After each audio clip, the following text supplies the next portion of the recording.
Good morning guys, कैसे हैं आप सब। मैं उम्मीद करता हूँ आप सब मस्त होंगे और इन्जॉय कर रहे होंगे अपने लाइफ को। तो उसी के साथ में हम पाइथन सीरीज़ की अगली क्वेश्चन लेकर आए हैं, जो कि आप स्क्रीन पे देख ही रहे होंगे हमेशा की तरह। हमारा जो आज का क्वेश्चन है, check if a person is teenager और नॉट। तो जो टीनेजर का टाइम लिमिट दे रखा है, एज लिमिट दे रखा है, वो है 13 एंड 19। मतलब जो एज होना चाहिए वो 13 और 19 के बीच में ही होना चाहिए। अगर 13 से कम है तो वह टीनेजर नहीं माना जाएगा। अगर वह 19 से बड़ा है तो भी टीनेजर नहीं माना जाएगा। 13 से कम जो बच्चा होगा वह फिर चाइल्ड में आ जाएगा, और जो 19 से बगैर ज़्यादा होगा वो एडल्ट में चला जाएगा। तो ऐसे बच्चे इस कैटेगरी में आएंगे 13 और 19 के, जो कि इसके बीच में ही, या तो 13 हो या तो 19 हो, ये दोनों भी चलेंगे, या फिर इसके बीच में हो। इससे एक कम और एक ज़्यादा वो टीनेजर कैटेगरी में नहीं आएगा। तो आइए इस क्वेश्चन को सॉल्व करते हैं और आपके लॉजिक को बिल्ड करते हैं, जिससे कि आप इजीली पाइथन सीख पाएँ।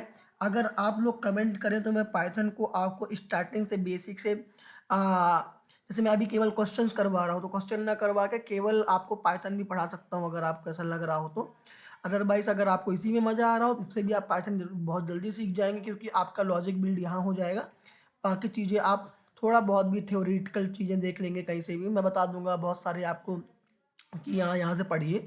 तो आपको ईजिली, आप अगर कहेंगे तो मैं पीडीएफ भी डाल दूंगा, तो वहाँ से आप पढ़ेंगे तो ईजिली आपको समझ में आ जाएगा। बाकी अगर आप अभी लॉजिक बिल्ड करना चाहते हैं केवल, तो लॉजिक बिल्ड करने के लिए डीएसए के लिए ये बहुत बढ़िया चीज़ है। तो आइए हम एक बार क्वेश्चन को वापस से देख लेते हैं। हमारा जो क्वेश्चन है, कि person is a teenager and वो 18 और 19 के बीच में होना चाहिए।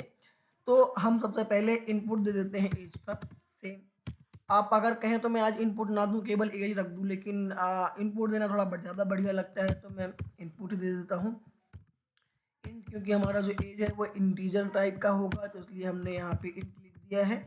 और उसके साथ में अब हम यहाँ पे एक यूज़र के लिए लिख के देंगे कि इंटर योर एज। यहाँ पे यूज़र अपना एज इंटर करे, ये हो जाएगा उसके लिए। अब हमारा कंडीशन क्या कहता है कि इफ़ एज, अगर जो एज है वो या तो बड़ा हो या तो बराबर हो 13 के, एंड दूसरा कंडीशन भी हम एंड ऑपरेटर के साथ में यहीं पे लिख सकते हैं। दूसरा हमारा कंडीशन ये कहता है कि जो हमारा एज है वो या तो छोटा हो या तो बराबर हो 19 के। तो इस कंडीशन में जो हमारा एज है वह टीनेजर के कैटेगरी में आएगा। तो हम यहाँ पे प्रिंट कर सकते हैं टीनेजर टीनेजर। और अगर ये नहीं होता है, ये एज में आप अगर देख पा रहे होंगे तो कैपिटल ए हो गया, ये स्मॉल ए होगा यहाँ पे। और अभी सेम चीज़ यहाँ पे हम फिर एल्स लिख सकते हैं, और डायरेक्ट एल्स लिख के आपको बताइए कि हम अगर हमारा इस एज के बीच में नहीं है, हम एक मैसेज प्रिंट करा देंगे कि you are not teenager, you are not teenager. तो ये आज के सीरीज का क्वेश्चन था। अब इसको एक बार हम लोग रन करते हैं और रन करके देखते हैं कि जो हमारा कोड है वह काम कर रहा है या नहीं कर रहा है। तो बहुत सिंपल सा था, आपने जैसा देखा, इफ़ एज इज़ 13, अगर एज जो है 13 है या इक्वल टू का मतलब ये होता है कि अगर 13 है या 13 के बराबर है, उस कंडीशन में हमें ये प्रिंट करना है। लेकिन एंड ऑपरेटर लगा हुआ है, तो ये दोनों कंडीशन अगर ट्रू होगा तो ही प्रिंट करेगा। दोनों में से एक कंडीशन भी ट्रू हुआ और एक कंडीशन फॉल्स हुआ, उस कंडीशन में ये फिर इस वाला लाइन प्रिंट करेगा, यू आर नॉट टीनेजर। तो दोनों मैच होना चाहिए। अब वैसे अगर पहला कंडीशन मैच हो जाएगा तो दूसरा कंडीशन मैच होगा ही, क्योंकि अगर 13 से बड़ा है, लेकिन जैसे 13 से बड़ा है 20 है, 13 से बड़ा है लेकिन 19 से कम है, उस कंडीशन में यह फिर यू आर नॉट टीनेजर में आ जाएगा। तो आइए एक बार रन करते हैं इसको और देखते हैं। तो मैं आपको ये कोड आपके लॉजिक बिल्ड करने के भी यहाँ पे बता रहा हूँ, जिससे कि आपका लॉजिक बहुत जल्दी बिल्ड हो जाए। बहुत सारे बच्चों को प्रॉब्लम्स आते हैं बाद में इंटरव्यू में, क्योंकि इंटरव्यू में ऐसे क्वेश्चन पूछे ही पूछे जाते हैं, तो बाद में उनको प्रॉब्लम आता है। और उनको इस चीज़ों में प्रॉब्लम आता है, जैसे कि जब वो डीएसए के लिए थोड़ा सा सोच रहे होते हैं, तो उस यहाँ से मैं अभी आपको डीएसए बिल्कुल भी नहीं पढ़ा रहा हूँ, ये डीएसए का कोई क्वेश्चन नहीं है, लेकिन ये आपका लॉजिक बिल्ड करेगा। तो आप डीएसए जब करेंगे, जब डीएसए सीख रहे होंगे, बेसिकली जो बच्चे पाइथन डेवलपर हैं, जो पाइथन से डेवलपिंग करना चाहते हैं, क्योंकि आगे फ्यूचर में मशीन लर्निंग वगैरह वो अगर सोच रहे हैं कि करेंगे, तो उस कंडीशन में उनको डीएसए थोड़ा बहुत आना चाहिए। तो ये उस बिहाफ पे भी बढ़िया क्वेश्चन है। अब देखिए मैं 21 डाल रहा हूँ, जो कि 19 से बड़ा है लेकिन 13 से बड़ा है। तो यू आर नॉट टीनेजर। 13 से 19 से ही बड़ा है, 13 से ही बड़ा है, तो ये उस कंडीशन 13 से तो बड़ा है लेकिन 19 से ही बड़ा है, इस दूसरा वाला लाइन प्रिंट हो गया, you are not a teenager. अगर मैं यहीं पे एंड की जगह और लिख दूं और मैं अब आपको दिखाऊं, अगर मैं 21 लिख दूं यहाँ पे, सेम आउटपुट डालूं 21, तो गलत जगह लिख गया।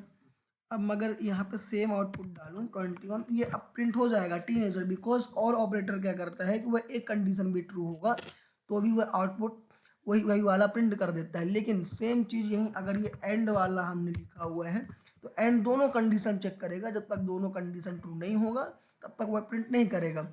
अब मैं 12 डाल देता हूँ, अगर फिर से ऊपर डल गया 12 डाल दूँ तो भी आएगा यू आर नॉट टीनेजर। अब मैं आपको 13 डाल के दिखाता हूँ डायरेक्टली, केवल 13 में आएगा टीनेजर। 19 भी डालेंगे तो भी आएगा टीनेजर। अगर हम इसको 19 डाल दें तो भी टीनेजर आएगा।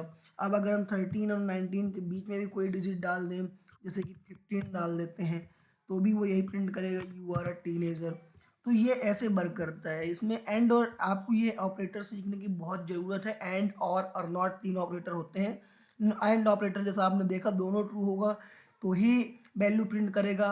और ऑपरेटर जो है उसमें से एक भी अगर ट्रू होगा तो ही प्रिंट करेगा। नॉट ऑपरेटर में दोनों नहीं प्रिंट होना चाहिए, दोनों मैच नहीं होना चाहिए, उस कंडीशन में नॉट ऑपरेटर का यूज़ करते हैं। तो नॉट बेसिकली हम बहुत ज़्यादा यूज़ नहीं करते हैं, मोस्टली हमें जो यूज़ में आता है वो एंड और ही है। तो ये दोनों आप चीज़ें एक बार सीख लें, और अगर आपको कुछ प्रॉब्लम आ रहा है तो आप कमेंट में बताएं, मैं उसको भी आपको समझा दूंगा ईजिली, इससे आपको जो प्रॉब्लम्स है वो सॉल्व हो जाए। तो आज के क्वेश्चन में बस इतना ही, बाकी आप बने रहिए हमारे चैनल के साथ, हम आपको और चीज़ें ही बताते रहेंगे। अगर आपको ऐसी कोई क्वेश्चन है जो आपसे नहीं आ रहा है तो आप कमेंट कर सकते हैं, उस क्वेश्चन को भी हम सॉल्व करेंगे और आपके साथ में ईजी तरीके से सीखेंगे। और बच्चे भी सीख पाएंगे जिन्होंने क्वेश्चंस नहीं देखे हैं। तो अगर आपके पास कोई क्वेश्चन है वो भी आप कमेंट कीजिएगा, आपका क्वेश्चन हम जरूर लेंगे और आपको उसके साथ में उस क्वेश्चन का सलूशन भी बहुत ईजी वे में बताएंगे। तो आज के लिए इतना ही, थैंक यू सो मच। आप इंजॉय कीजिए, मज़े कीजिए, धन्यवाद।